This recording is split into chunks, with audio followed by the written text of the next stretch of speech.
Elidijau, pakalbėkime apie dantų plombavimą. Ką reikia žinoti kiekvienam pacientui prieš atvykstant plombuotis dantis?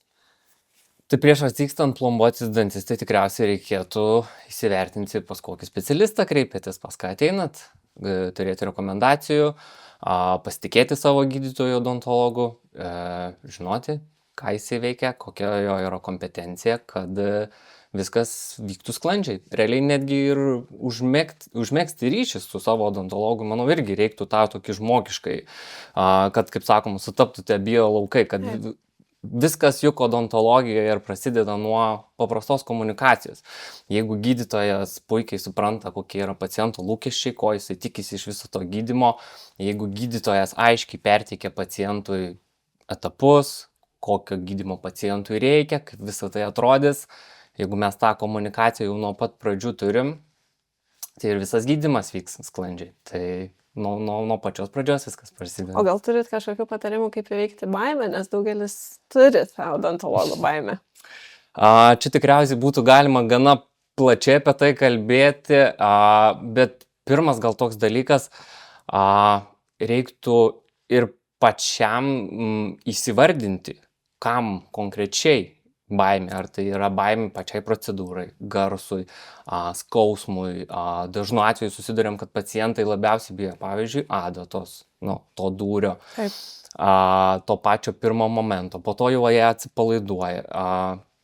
Vėlgi gydytojas, kuris dirba su pacientu, jeigu jis žino tas baimės, jeigu tos baimės yra įvardintos, pacientui galima padėti jas įveikti. Pavyzdžiui, jeigu bijoma to nuskausminimo pačio proceso, tos adatos, juk turime aplikacinės želė, kur nuskausmini prieš nuskausminimą realiai. Kai kuriems pacientams įvardinus tą baimę, galima to pačiu momentu ir nerodyti. Paprašyti užsimerkti, jeigu yra baimė gydymui, pačiam, pavyzdžiui, grįžimo garsui. Yra buvę pacientui pasiūloma atsinešti, pavyzdžiui, garsą slopinančias ausinės, kad nieko negirdėtų. O gal turit kokius slaptų metodų, kaip padedat žmogui nusiraminti? Tokių slaptų metodų kaip ir gal neturiu, tiesiog pats darbo principas. Stengiuosi, kad viskas būtų pacientui aišku, viskas ramioje aplinkoje, neforsuojant, kad švelniais judesiais, neskubant, įvardijant, kas bus daroma, užsiauginant, sakykime, taip galbūt paciento pasitikėjimą visą procedūrą, nes kai įvardini, kai pasakai, kas bus atliekama, viską lėtai, dažnu atveju pacientas nusiramina ir antro, trečio, ketvirto vizito metu jau ir pastebi tą pagerėjimą, kad pacientas sako, nebebijau. Viskas kaip ir gerai, dabar žinau, kad po pirmo, antro vizito viskas buvo gerai, tai jau šį trečią, ketvirtą ar sekant tolimesnį ateinu jau su šiek tiek ramesnė širdimi. Taip. Ir man rodos, kad mes turime tą baimę, kuri mus seka nuo senų laikų, nes ankstesnė odontologija buvo gerokai skausmingesnė ir baisesnė.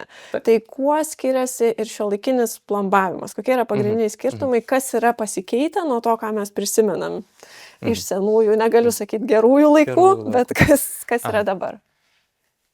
Pati pradžia, baimė dingsta, nes jau tikrai visos procedūros atliekamos su nuskausminimu, kad pacientas tikrai nieko nejaustų. Dažnai perklausiam pacientą, ar nereikia papildomai nuskausminti, ar tikrai nieko nejaučia. Tai čia tas pirmas dalykas. Kitas dalykas yra pasikeitusios medžiagos. Šiaip iš principo, jeigu taip žiūrint į pačią darbo specifiką, mes turime atkartoti tai, kas yra duota gamtos. Tai ačiū Dievui, kad ir gamintojai, ir medžiagų gamintojai atkartoja tai. Tai reiškia, mes turime gerokai tobulesnės ir pačias, pavyzdžiui, plombinės medžiagas, jos geriau atkartoja dantų spalvą, turim plačias paletes, plombos yra tvirtesnės, ilgamžiškesnės, pats procesas, plombavimo procesas šiek tiek galbūt detalesnis, daugiau žiūrima į detalės, kad plomba, kad restauracija būtų ilgaamžė, naudojamos koferdamo sistemos, izoliuoti dantis nuo seilių. Kas yra koferdamo sistema? Paaiškinkit paprastai. Paprastai. Vienas iš svarbiausių dalykų, kad restauracija būtų ilgaamžė, tai dantis turi būti sausas. Mes naudojame tą vadinamą koferdamą tam pasiekti. Tai yra tokia guma, kur mes išsikerpame skylutes. Tai koferdamas yra tiesiog guma. Guma. Ta medžiaga. Ta medžiaga. ir ji naudojama izoliuoti dantis nuo seilių. Pro tas skylutes išlenda dantis į išorę, visa kita lieka uždengta burnoje.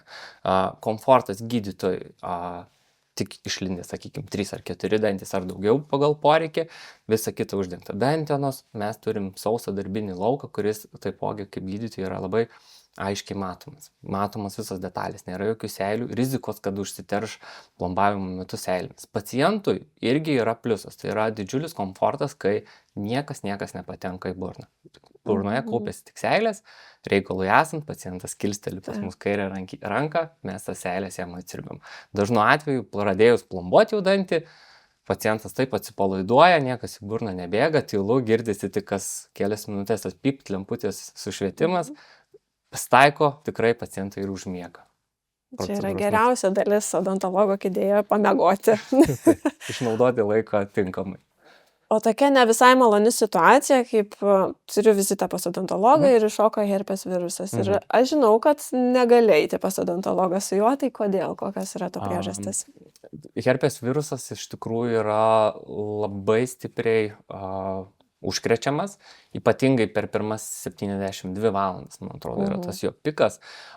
Ir užsikrėsti herpesu galima ir užkrėsti kitus, ne vien lietimo būdu, ne vien liečiant, bet ir oro lašeliniu būdu, odontologo kėdėje ar pas burnos higienistą, tas mūsų laukas, kuris pakyla aplink mus, to oro yra gana didelis, tai galima ne tik savo prisidaryti didesnį žalos, bet ir užkrėsti darbuotojus, personalą ar artimuosius.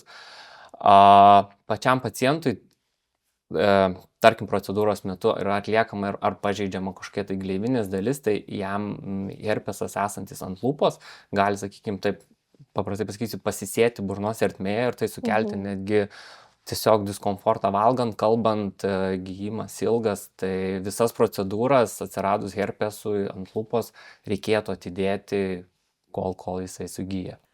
Elidijaus sklinda kalbos, kad jūs esat itin vertinamas krūminių dantų atstatymo profesionalas. Kas yra svarbu atstatant būtent krūminius dantis? Ką reiškia kokybiškai atliktas darbas? Kokybiškai atliktas darbas. Daug mažų žingsnelių, kurių gali būti ir 20 ir 30.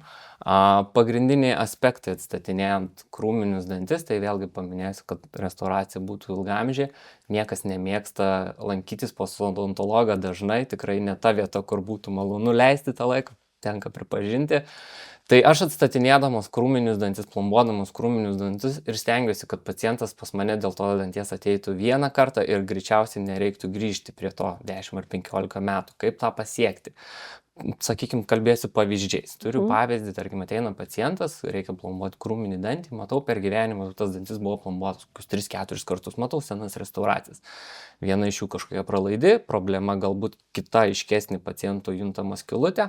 Kai gydau dantį, aš nežiūriu į tą dantį, jau apskritai nežiūriu siaurai į visą funkciją burnos, bet, pavyzdžiui, kalbant apie dantį, nežiūriu siaurai tik į tą vieną skylutę. Matau senesnės plombas, išsivalome viską, kad dantyje liktų tik sveiki audiniai, kad perplombavus tą dantį nereiktų prie jo grįžti. Tai vėlgi nusiskausminimas, izoliavimas koferdamo guma, kad tikrai žinočiau, jog nepatenka seilių, danties atstatymas, plombavimas, po truputį atstatinėjant visą tą danties anatomiją, darbas tuo ir iš vienos pusės paprastas, kad aš turiu tiesiog atstatyti, kas yra duota gamtos. Jeigu tas dantis turėjo 4 kauburus, aš juos turiu ir atstatyti, kad pacientas funkciškai nepajaustų susilpnėjusio kramtymo, kad nebūtų taip, kad tas dantis kanda vienu kokišku krašteliu. Tai visas tas plombavimas, vėlgi aukščiausio lygio medžiagos,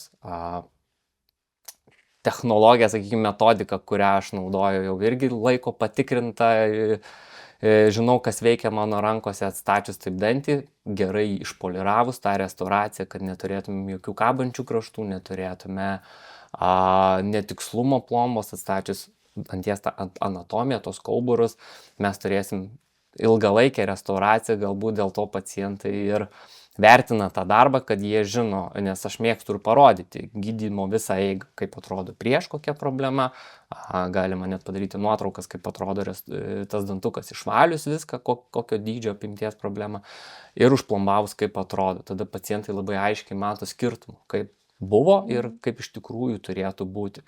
Ir sekančių vizitų metu, jeigu, sakykime, mes jų turim, pacientas jau pajaučia komfortą iš tikrųjų ir kramtymo metu gali pajausti komfortą dėl funkcijos ir sako, man ten maistas nebelenda, patogiau užsivalyti, nesikaupia. Toks gaunasi gydymas ilgesnis šiek tiek, užtrunka pacientų tikrai, tai nėra 20-30 minučių vizitas dažnu atveju, bet iš tikrųjų taip yra, norint darbą atlikti kokybiškai, tenka pagulėti, bet kaip sakom, patogu su to kofardamu, galima ten tą valandėlę ir nusnausti. Tai ar teisingai suprantu, kad tokia procedūra trunka apie valandą, jeigu vieno danties atstatymas? Priklausomai nuo sudėtingumo, valandą, 1,5 valandos, kartais paciento patogumui ir sakykime, yra 2 šalia dantis, kuriuos reikia gydyti, vienas nuskausminamas, tas vienas izoliavimas to kofardamo guma, kartais renkamės gydyti ir po 2 dantukus, tai gali trukti ir 1,5 ir 2 valandas, bet čia jau individualiai deriname su paciento pačiomis galimybėmis, ar jam komfortiškai išbūti ilgesnį laiką. O jeigu, pavyzdžiui, yra žmogus bruksistas, dantis neatstatyti ir tiek viršutiniai krūminiai, tiek apatiniai jie yra, jau pakankamai lygus, tai čia yra gydytojo kūrybinis darbas reljefą atstatyti? Jeigu yra tai generalizuotas nudilimas, yra visos burnos, visų dantų nudilimas ir mes realiai negalime atstatyti tik vieno dantuko pakelti, nes jeigu mes kilstelsim tik vieną dantuką, tik vieno danties atstatysim anatomiją, tai tik ant to vieno danties ir sukas. Tada turime atstatinėti visą burną, atstatyti tos visus nudilusius paviršiukus, pridėti prie kiekvieno dantuko, atlikdami jau tą funkcinį plombavimą, dažnu atveju tenka pasitelkti jau ir dantų technikų laboratoriją, užsisakyti pavaškavimą, kad dantų technikas laboratorija jau ant paciento modelių, sakykime, atstatytų tiek, kiek jie yra nudilę. Visus dantis. Visus, kiek jie nudilę, visus atstato ir tada dėja turim vieną ilgą vizitą, dažnai trunkantį ir visą dieną, kad prie kiekvieno danties, tiek, kiek jisai yra nudilęs, atstatyti, perkelti tą nuo pavaškavimo, perkelti ant dantuko. Čia tikriausiai užtruktų man detaliai paaiškinti, kaip tai yra atliekama, bet galiu pabandyti trumpai. Gerai. Tai pirmas vizitas tai yra problemos, sakykime, taip atpažinimas, pacientas gali pajausti, jog aiškiai nebesukanda, neberanda patogaus sukandimo vietos, galbūt nukentėjus yra funkcija. Dažniau pacientai pirmiau pastebi estetikos problemas, yra sutrumpėję dantukai, ko pasekoje gali ir sužemėti apatinio veido trečdalio aukštis, mes atrodom senesni, dantis trumpesni, praradę proporcijas, jei dantukas turi savo proporcijas. Tai pacientai dažniau kreipiasi dėl priekinių dantukų. Mes kalbėdami, diskutuodami apie tų priekinių dantukų atstatymą, galimybės atstatyti jos, susiduriam su to, kad negalim padaryti tik 6 dantukų, reikia daryti visus, nes jie yra nudilę visi. Tai pirmo to vizito metu, kad galim su pacientu apsitarti, koks gydymo planas, kad mums reikalinga visų dantų atstatymas. Nuimama atspaudai, paciento esamos situacijos, kurie keliauja jau būtent į dantų technikų laboratoriją, kur dantų technikas vaško pagalba prie kiekvieno dantuko prideda to vaško, suformuodamas jau tą anatomiją, ką aš paprastai daryčiau plombuojant burnoje, jeigu taip individualiai vieną, tai jisai pakelia ant visų dantukų, pasimatuoja, kad susidėtų viskas, kad dantukai visi kontaktuotų, bet prie visų. Sekančio vizito metu, kai pacientas atvyksta į kabinetą, į kliniką, aš jau turiu rankose tą pavaškavimą. Jau pacientui galiu parodyti, kokio rezultato mes siekiame. Ir tą netgi galime pasimatuoti, ar yra patogu. Naudojame greitai kietėjantį plastiką, plasmasę, dedame į tokį kaip ir pernešimo gidą ir tiesiog be jokio dantukų paruošimo, kad tai stipriai nepriliptų, uždedama greitai sukietėja ant vieno žandikaulio, ant kito žandikaulio ir pacientas jau netgi to antro vizito metu gali pasimatuoti tuos dantis, ar jam yra patogu sukąsti, tai čia vienas dalykas, ta pasimatuoti tą funkciją, ar viskas susikanda patogiai. Kitas dalykas, jisai mato ir priekinius dantukus, kaip jie atrodys, nes tas pavaškavimas apima ir priekinius dantis, tai jeigu jie buvo sutrumpėję, praradę savo formą, jisai jau matys, kaip jie atrodys, sakykime taip, galutinėme etape. Ir šitoje vietoje mes su pacientu galime netgi padiskutuoti, galbūt jisai nori kažkokios kitos formos. Tai tas pasimatavimas yra gerai, vat būtent, kaip ir sakiau, tai komunikacijai tarp gydytojo ir pacientų. Nes dantų technikas ir gydytojas gali vienaip įsivaizduoti, kaip turėtų paciento dantis atrodyti. Pacientas vėlgi gali įsivaizduoti, kad jis vat kitokios formos nori, kitokių dantų. Tai tas pasimatavimas man reikalinga funkcijai pasimatuoti, pacientui, sakykime, taip labiau estetikai įsivertinti, ar viskas jam patinka. Man dar yra klausimas, kodėl tai turi būti padaryta vienu kartu, nes vizitas vis tiek trunka beveik visą dieną, tai yra labai varginantis procesas. Taip. Kodėl negalima to išskirstyti? Pamatavimą tą, sakykime, mes galime atskirti, pasimatavom, po to viską nusiėmėm, tęsėme darbus jau suplanuota tą dieną. Dažniausiai tai darome etapais ir užtrunka ilgai, nes, kaip ir sakiau, kilstelėjus jau ant vieno danties, jau visi kiti nesusikanda. Tai dažniausiai, jeigu norime išskirti tą vizitą šiek tiek trumpesnį, visgi vis tiek turime pasidaryti šonus, galus, atsistatyti, kad jau turėtumėm tą tolygų sukandimą. Čia galėtumėm skelti jau tą vizitą į sekančią dieną, bet dažnu atveju pasidarom vis tiek stengiamės padaryti to pirmo vizito metu kuo daugiau, nes kad sekančio vizito metu pacientų jau liktų mažiau. Tai iš nes kitą dieną žmogus jau žino, ko laukti. Taip, jis jau žino, ko laukti, jis jau vieną dieną būna pavargęs, atvargęs, tai galima padalinti, bet stengiamės pirmos dienos eigoje padaryti kuo daugiau. Tai bent jau atsistatyti galinius dantukus, kad turėtumėm tą funkciją sekančios dienos vizito, sakykime, metu galima atsistatyti likusius priekinius, arba jeigu tai tik liko viršutiniai, sakykime, priekiniai 6 dantis išdalinti, bet vėlgi tai užtrunka daug, nes jeigu nudilęs žandikaulis visas, visi dantis nudilę, tai mes juk atstatinėjom 8 vienoje pusėje, 8 kitoje pusėje, 16 dantų, sakykime, per vieną dieną. Tai užtrunka tie vizitai, priklausomai nuo stacijos, 6-8 valandos. Jeigu pacientas kantrus ir būna nusiteikęs tą visą darbą, sakykime, taip padaryti per vieną dieną, tai gali būti ir 10 ir 12 valandų, jeigu ką darbą pabaigti. Dabartinės šiuolaikinės plombos, kiek laiko jos galioja ir po kiek reikia metų laukti, kad jas keisti? Nes aš kaip suprantu, nėra tokio varianto, kad nekeisti plombos. Tokios kaip garantijos, sakykime, taip, nėra.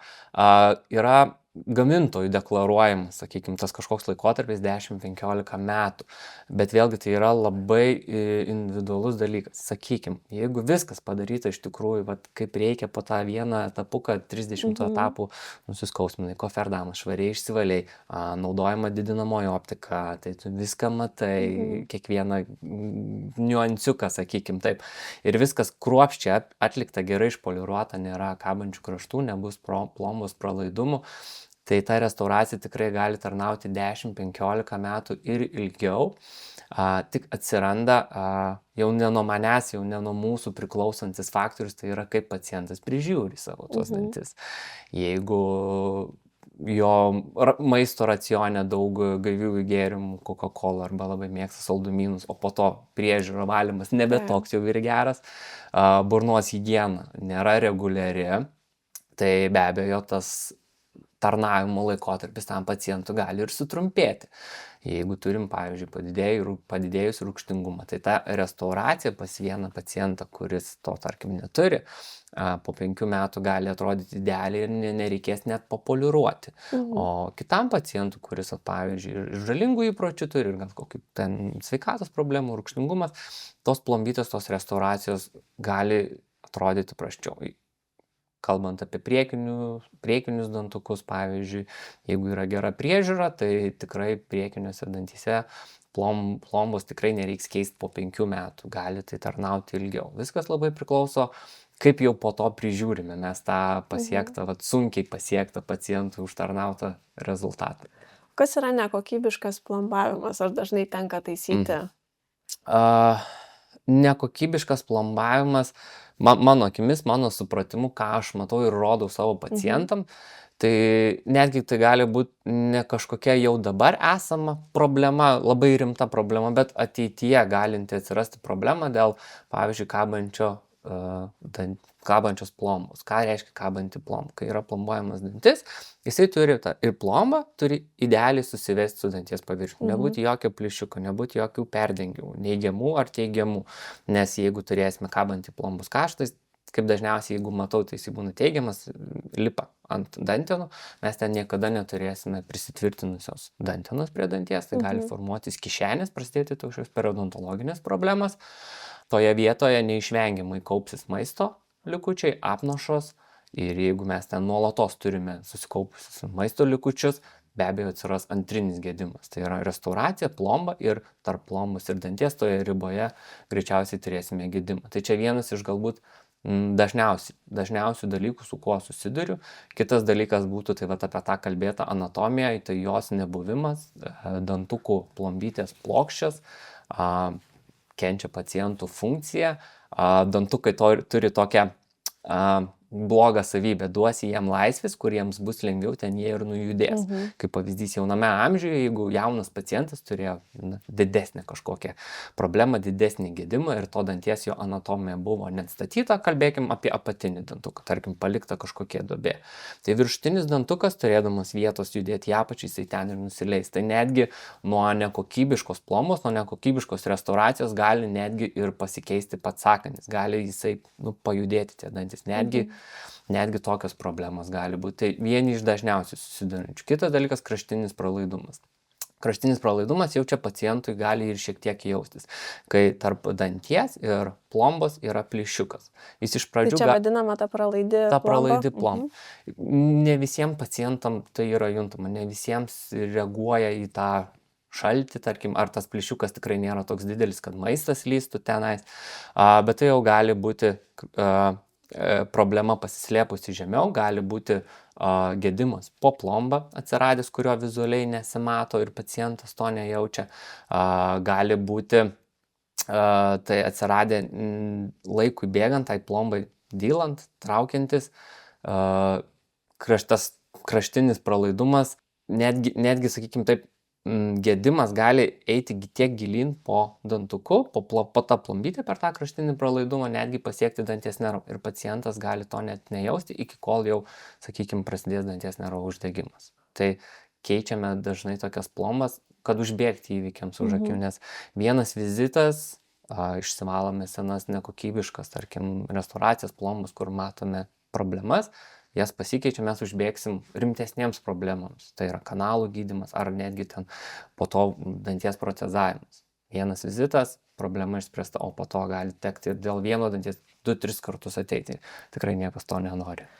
O taip tiesiog aš paprastai kaip žmogus, ar yra kažkokių simptomų, apart skausmo, aišku, kad aš galėčiau matyti, kad su mano plombom kažkas yra negerai? Ar yra kažkokių išankstinių signalų? Matyti mes nebent apatiniuose dantukuose ir priekiniuose galime.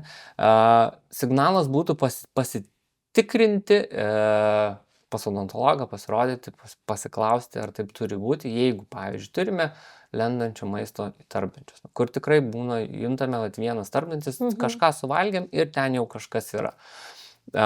Vienas iš simptomų. Kitas dalykas, valydami tarpdančius. Pavyzdžiui, ar šepetėliais gal to nepajausim, bet jeigu valom tarpdančių siūlais ir kažkuriame tarpdantyje mūsų siūlas plyšta, jau tai signalizuotų apie būtent kabantį plombos kraštą, kartais apie gedimą, kad yra problema. Jeigu siūlas plyšta, taip neturėtų būti. Mūsų paviršiukai dantukų yra lygus, švelnus, tai siūlas mūsų tarpdantyje neturėtų plyšti. Tai tokie galbūt namie patiriami. Tai gerai, labai geri patarimai. Dabar pakalbėkime apie kanalų gydymą. Kodėl prieš gydant kanalus reikia atstatyti danties sieneles? Kanalų gydymo metu yra iš danties kanalų pašalinami tie negyvi uždegimiški audiniai. Ta pulpa vadinamoji. Visa tai irgi atliekama koferdamo izoliacija, kad dantis būtų izoliuotas nuo seilių, nuo to pakartotinio užterštumo. Kai šaknų kanalas yra išvalomas, jis yra ne tik mechaniškai išvalomas, yra naudojamas ir medžiagos, sakykime taip, medikamentai dezinfekuoti tą šaknies kanalą. Tai viskas ten turi būti švaru. O jeigu yra sena restauracija, sena plomba, pralaidi plomba, atlikus šaknies kanalų gydymą vėl gali infekuotis, gali vėl iš naujo užsiteršti. Todėl mes savo praktikoje komandoje su šaknų kanalų gydytojais, su endodontologais stengiamės visą laiką iš to danties jau išsivalyti visas senas restauracijas, kurios galimai yra pralaidžios, galbūt dėl tų pralaidžių restauracijų ir įvyko ta problema, kad pasiekė danties nervą ir įvyko danties nervo uždegimas, tai mes tas restauracijas pasikeičiam, atsistatome visas seneles, sakykime taip, paprastai paaiškinti, pasidarom tokį kaip šulinuką, kad jau tos sienelės atstatytos, nuolatinė plomba, jos yra sandarios, šaknų kanalų gydytojas atlikdamas savo darbą, nerizikuoja, kad vyks vėl iš naujo infekcija, kad kažkas gali užsiteršti, nes tarp vizitų mes irgi dedamės koferdamą, kad statinėjom tą dantį po kanalų gydymo, mes esam užtikrinti, kad viskas sandaru ir ta problema tiesiog nepasikartos. O kai gydomi kanalai, tas šulinukas jis yra uždaromas po to iki kito vizito, ar kažkas lieka atviras? Tarp vizitų, jau to pačio pirmo vizito metu, tarkim, pas mane pacientas atvyko paruošimui, sakykime, tai prieš šaknų kanalų gydymą, aš atlikau savo darbą, išsivaliau senas nekokybiškas restauracijas, atsistačiau naujai, sandariai. Aš pacientui nepalieku to centro tuščio, sakykime taip. Priklausomai nuo situacijos dedami arba vaistukai į vidų, arba teflono juostelė ir dantis uždaromas laikina plomba. Laikina plomba skirta tam, kad nebūtų skylutės, nelystų maistas, o šaknų kanalų gydytojui palengvina, sakykime, jo darbą, jis izoliuoja vizito metu dantį, jam reikia tik tais laikiną plombytę išsivalyti, kuri yra kaip tuneliukas tiesiai link problemos, link tų kanalų.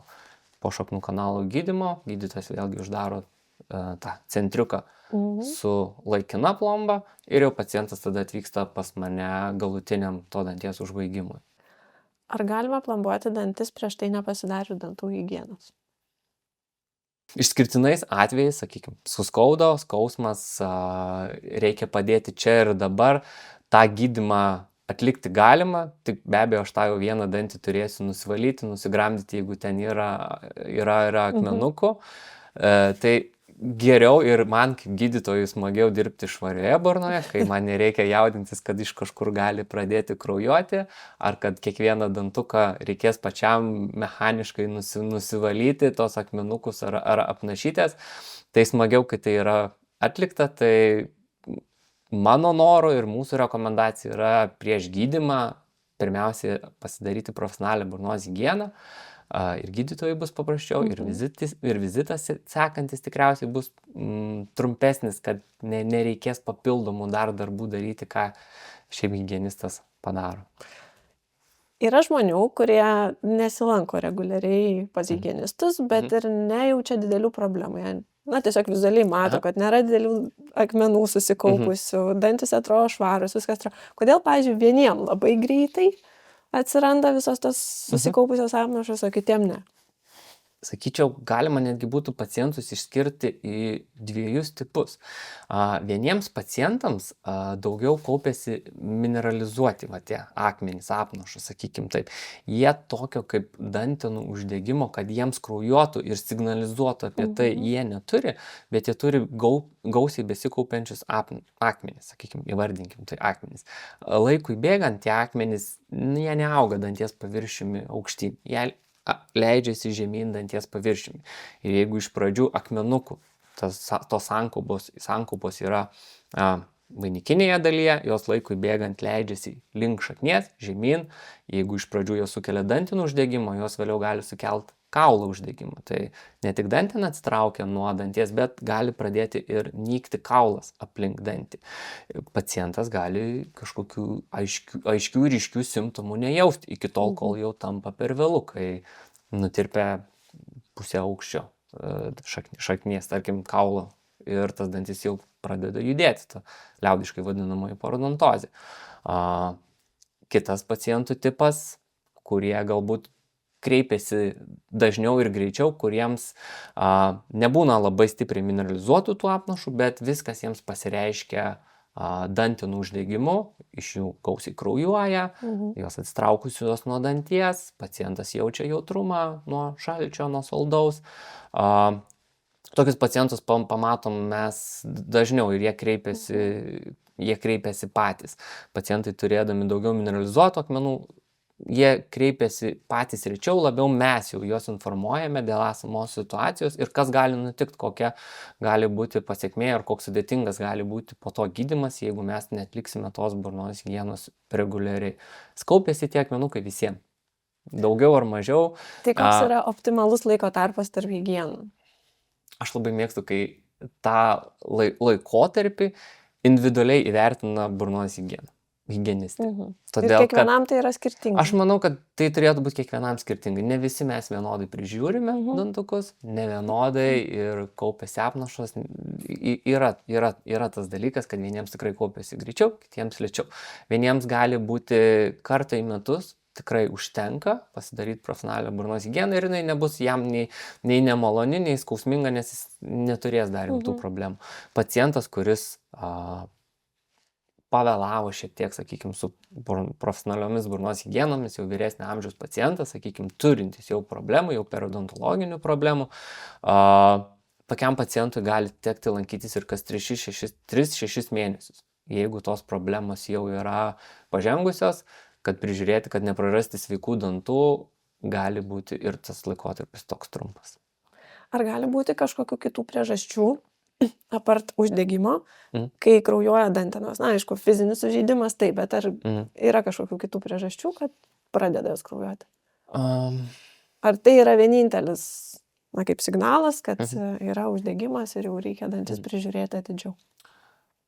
Tai yra signalas, kad reikia pas burnos higienistą, jeigu tai pastebima ne prie vieno danties. Sakykim, na, visų, čia pavaliau siūlų, pakraujavo, čia pavaliau, pakraujavo siūlų.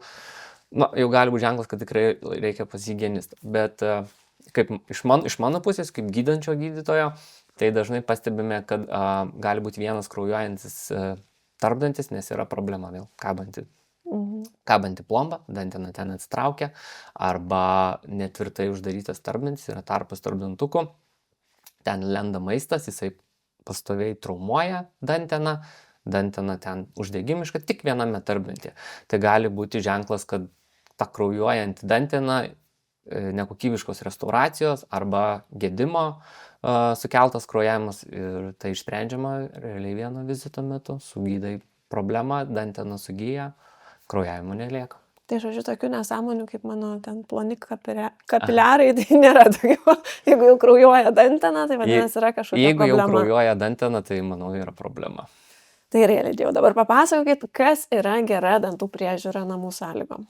Kad nereikėtų nei plombų, nei kraujuojančių dantenų būtų. Manau, prasideda viskas nuo naudojamų medžiagų. Tai yra dantų šepetukas. Turėtų būti jisai švelnus, negalima naudoti šiurkščių dantų šepetukų. Kodėl? Tai yra mechaninė pažaida danties emaliui. Nes atrodo, kad jeigu šiurkščiau patrini stipriau, tai geriau užsivalai. Lašas po lašo ir akmenį pratažo, tai galima ir danties emalį pratrinti.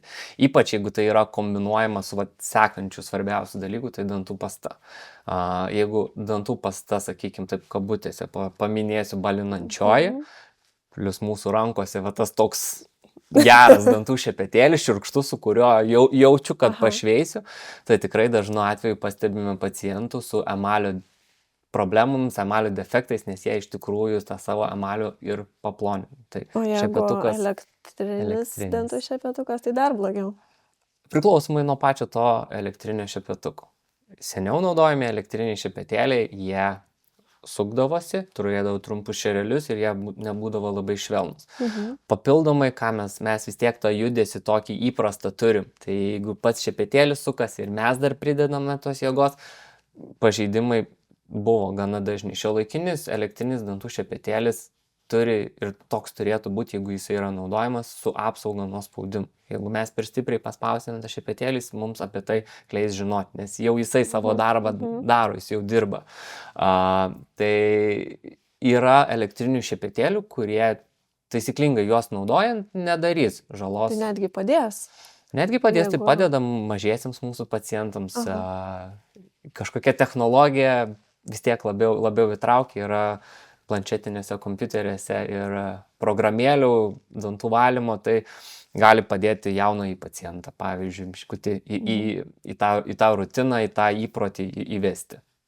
Tai ne. Tai gerai, šepetėlis, dantų pasta, kada? Tarpdančių valymas. Priklausomai, kas čia jau, aš esu šitoje vietoje lankstus, nežinau kaip higienistai, aš lankstesnis. Aš manau, kas jūsų rankose veikia, tą ir naudokite. Tikrai vieniem labiau patiks tas įprastas mums dantų siūlas, kurį apie pirštus naudojam, kitiems galbūt labiau patiks dantų siūlas jau įfiksuotas tokiame laikiklyje, tretiems tarpdančių šepetėliai. Aš šitoje vietoje, jeigu jūs tik valote tos tarpdančius. Bet tarpdančius valyti būtina. Taip. Ar juos valyti prieš valant su dantų šepetėliu ar po? Aš galbūt rekomenduočiau prieš. Kodėl reikia tos valyti tarpdančius kartą, pavyzdžiui, dienoje. Per 24 valandas mes turime sujudinti vieną kartą apnašas esančias ant dantų. Kad jos nepriliptų ir nereiktų tada pas higienistą kas 3 mėnesius eiti tų apnašėlių nusivalyti. Tai aš vėlgi, čia kaip jau jūs darysit, nėra taip svarbu, jeigu jūs tą darot. Ar prieš, ar po.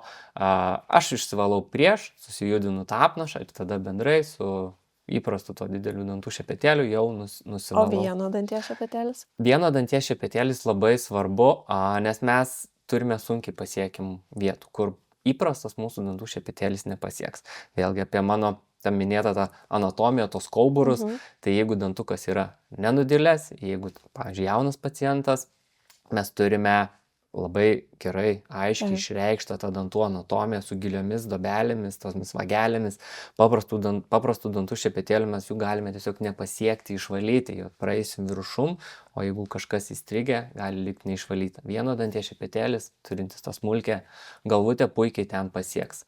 Ne visi turim idealiai tobulas tiesias šypsenas, tikrai turime ir pasisukusių dantukų, kur paprastas dantų šepetėlis irgi nepasiekia. Tai vieno danties šepetėlis savo smulkia galvute tikrai padeda išsivalyti ir sunkiau pasiekiamas vietas prie dantenų anatomijoje. Jį naudoti taipogi reikia. Čia jau galima naudoti ir be dantų pastos. Ar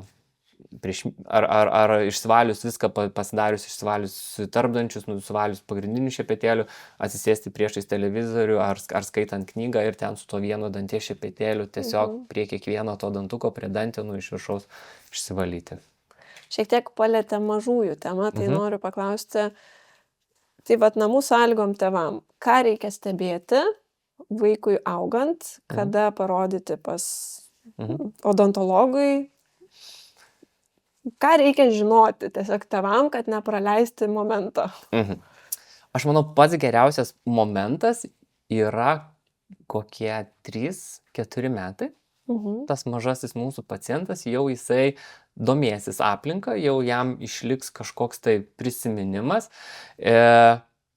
Ir vat kalbėjom prieš tai apie baimės, kodėl mes ten turim tas baimės. Juk mažasis pacientas dar pirmą kartą kabinete nieko nežino, bet kažkodėl baimę irgi turi. Tai labai gerai tas baimės įveikti, supažindinant su aplinka, tiesiog parodant, ką mes čia turim, kai dar neturim problemų, kai dar nieko nėra.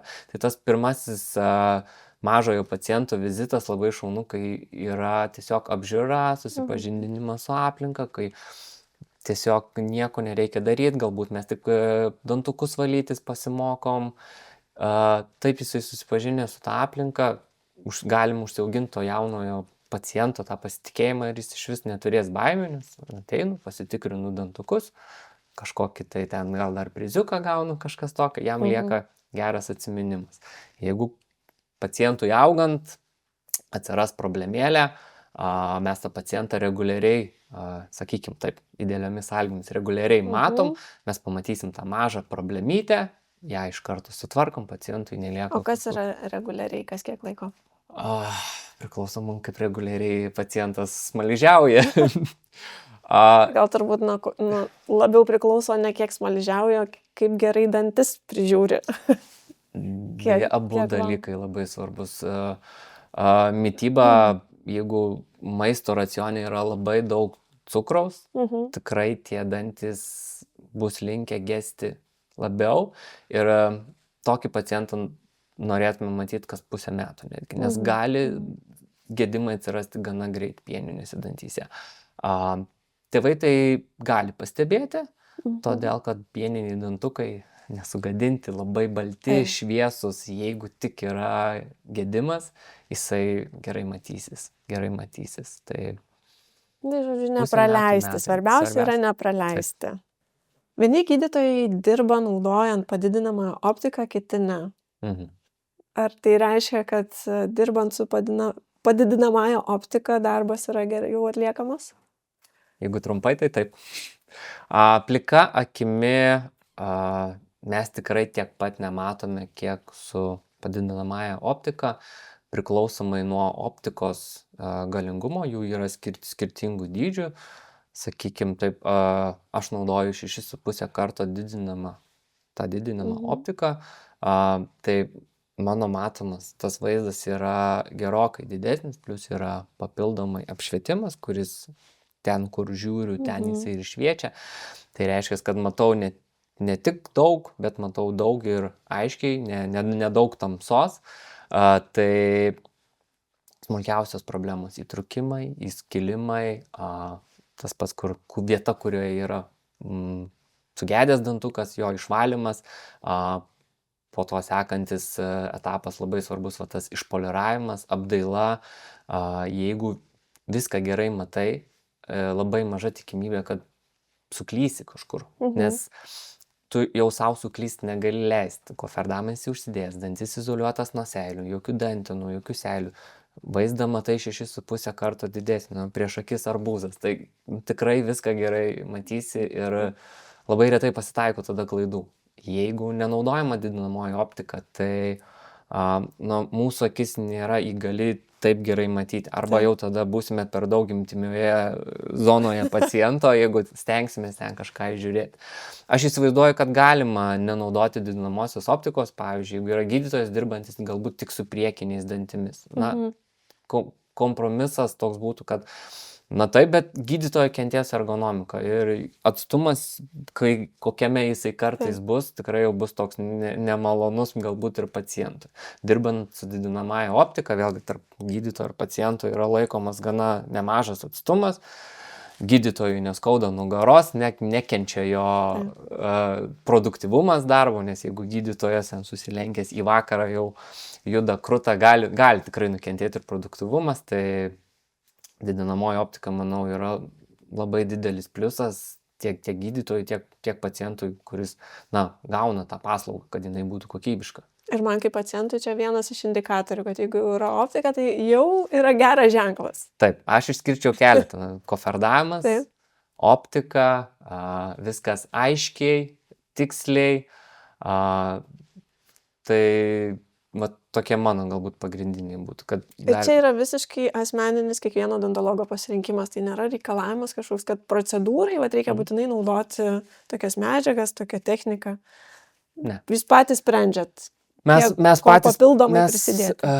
Patys sprendžiame ir patys atsirenkame su kokiamis medžiagomis dirbti. Vis tiek yra tam tikri odontologijoje aukso standartai, kur surišimo sistemai čia yra geriausia medžiaga, plomba poliruojasi ir ilgiausiai išlaiko savo blizgesį šitą, užpildo daugiausiai šitoje tvirčiausia.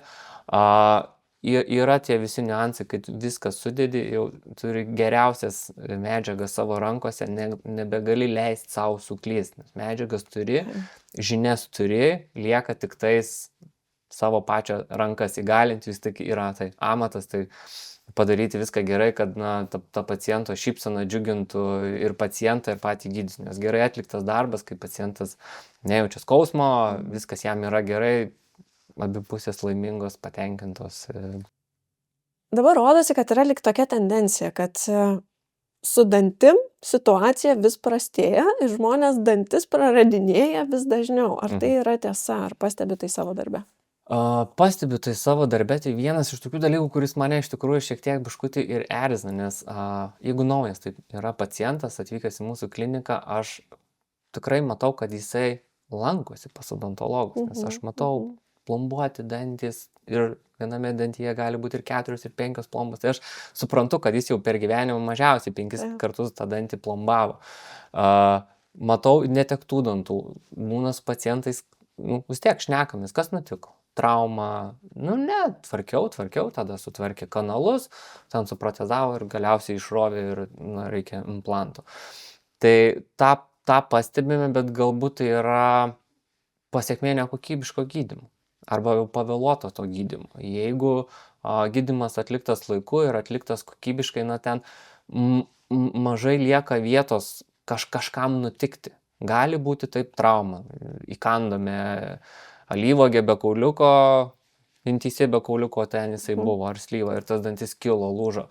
Nutinka gyvenimas, būna tokių dalykų, bet mūsų praktikoje ir šiaip, kaip aš įsivaizduoju tą odontologiją, tai neturėtų taip nutikti, kad pacientas gydosi, lankosi pas odontologą, bet dėl kažkokių priežasčių kas 4-5 metus netenka po vieną dantuką. Tai gali būti susiję ne tik su dantų gydymu, tarkim, kad jeigu dantis ten tiesiog lopom. Čia biškai uždėjo plombą, sekančio vizito metu pacientas jaučia kažkur ten šiurkštumas, skylutė, ten dar dadėjo, tai taip lopamas dantis, jisai tikrai ilgainiui kažkurio momentu skils, lūš ir mes jo neteksim.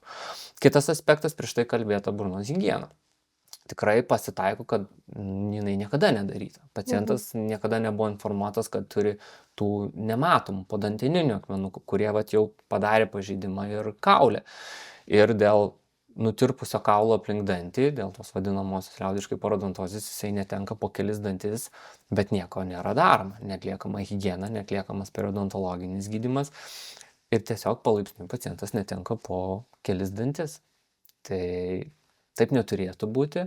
Aš labai tikiuosi, kad tai keičiasi, negaliu už visus atsakyti, bet labai tikiuosi, kad mes ateityje to neturėsim, kad odontologija tobulės, žengs dar į priekį, kiekvienas odontologas atliks savo darbą kiek gali geriau ir tai nebebus normali praktika. O kur keliauja dabartinė odontologija? Kokios yra prognozijos, kaip mūsų dantis bus gydomi ateityje? Aš labai tikiuosi, kad jie bus gydomi taip, kaip jie ir dabar gali būti gydomi, kokybiškai.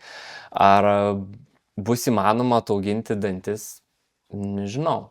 Galbūt kažkada tolimoje ateityje, juk galime pagalvoti, kiek prireikia metų, kad atsirastų implantacija, kad prieinama, sakykime taip, vieni pirmųjų implantų, sakyčiau, gal prieš 20 metų buvo įsireikti ir kad tai taptų prieinama kiekvienam pacientui, turėjo praeiti nemažai laiko.